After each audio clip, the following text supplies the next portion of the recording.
ازيكم يا حبايبي؟ عاملين ايه؟ النهارده ان شاء الله هنعمل وصفه حلوه جدا كده. هنعمل منين بطريقه سهله وبسيطه. يلا نروح على الفيديو ونشوف هنعمل ازاي. معايا هنا نص كيلو من الدقيق، يعني 4 كوبايات من الدقيق، عليهم معلقه كبيره من السكر. تمام. وهضيف عليهم كمان معلقه صغيره من الملح، يعني حاجه صغننه جدا من الملح. تمام، يعني ربع معلقه صغيره من الملح. وهقلب المكونات دي كده الاول الجافه، وبعدين هنزل بكوبايه من السمنه، او نصها سمنه ونصها زيت حسب ما انتي عندك موجود. تمام، هنزل بالسمنه بتاعتي كده، وهبس بقى الدقيق بالسمنه، يعني هبسه الاول مش هعجنه، انا هبسه وهرجع لكم تاني. يبقى انا كده ببس العجين ده الدقيق بالسمنه كويس لغايه اما كل حبات الدقيق تدخل فيها السمنه كويس جدا. وبعدين هنضيف بقى الميه بتاعتنا. طبعا النص كيلو بياخد تقريبا نص كوبايه من الميه، يعني ما تكتريش من الميه علشان يطلع ناعم معاكي، ما يبقاش ناشف.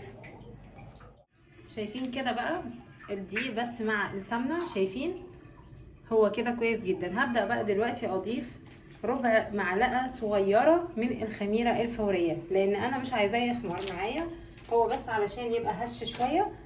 تمام. وهنزل بقى دلوقتي بنص كوبايه من الميه او ربع كوبايه من الميه حسب ما يلم معاكي العجينه. يعني هتضيفي مثلا نص كوبايه، اول حاجه هتضيفي ربع وتستني تلم العجينه معاكي، وتشوفي لو محتاجه ميه كمان تتلم حطي لها.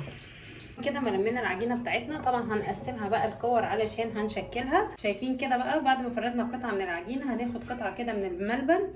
تمام. وهنبدا نحطها هنا ونقفل عليها. اوكي، هنقفل بقى من الجناب كده علشان ما تخرجش حاجه خالص منها، وهنبدا بقى نقفل بالطريقه دي. شايفين كده؟ تمام. ونجيب الحته اللي من تحت دي على اللي فوق ونقفل كويس جدا خالص، ونعمل رول بقى نقفله كده. تمام اهو. تمام، هفرد كده قطعه العجينه كويس جدا، وهاخد الملبن برضو اعمله رول. تمام، بعد ما تعجنيه كده شويه بايدك تعمليه بقى رول بالطريقه دي على قد كده قطعه العجينه بتاعتك. تمام، وهنحطها كده بالطريقه دي، وهنبدا بقى نقفل عليها. تمام اهو كده. هنقفل على الملبن كويس جدا عشان ما يتحرقش منك لو كان فيها حاجات مفتوحه او باينه. قفلي بقى كويس بالطريقه دي. تمام. وبعدين هنكمل برضو الرول. هنشيل بقى لو حتت زايده مثلا من الجناب فاضيه ما فيهاش اي حاجه. تمام.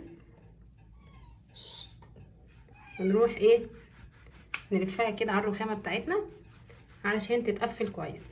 تمام.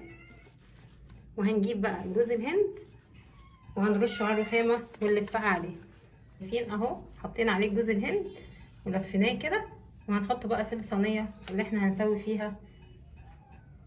ده شكل بقى المنين بعد ما شكلناه. طبعا هندخله الفرن على رف اوسط على درجه حراره 180. بعد ما ياخد لون من تحت هنشغل عليه الشوايه ويطلعه كده يبقى لونه ذهبي، ونشوف بعد كده هنعمل فيه ايه.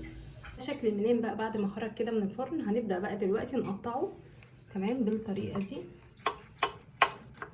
اهو. ما ينفعش طبعا تقطعيه قبل ما تدخليه الفرن علشان الملبن ما ينشفش منك. شايفين بقى من جوه اهو؟ شايفين؟